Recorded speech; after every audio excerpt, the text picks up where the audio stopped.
sets my body in motion. He knows how to turn things up.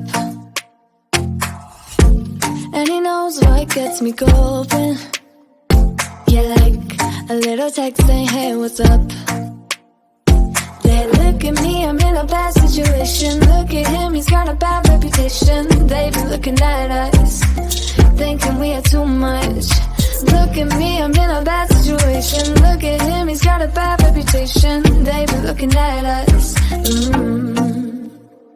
Why do I need to be good all the time? I'm wrapped around his finger, but he is mine. Don't care what they say, too late anyway. Why do I need to be good all the time? Yeah, he gets when I'm in a bad mood. Then he knows how to make it alright. Yeah, I get that you got a history, but I don't wanna think about no other than us. They look at me, I'm in a bad situation. Look at him, he's got a bad reputation. They be looking at us, thinking we are too much. Look at me, I'm in a bad situation. Look at him, he's got a bad reputation. They be looking at us. Why do I need to be good all the time? I'm wrapped around his finger, but he is mine. Don't care what they say, too late anyway. Why do I need to be good all the time? Nah, nah, nah.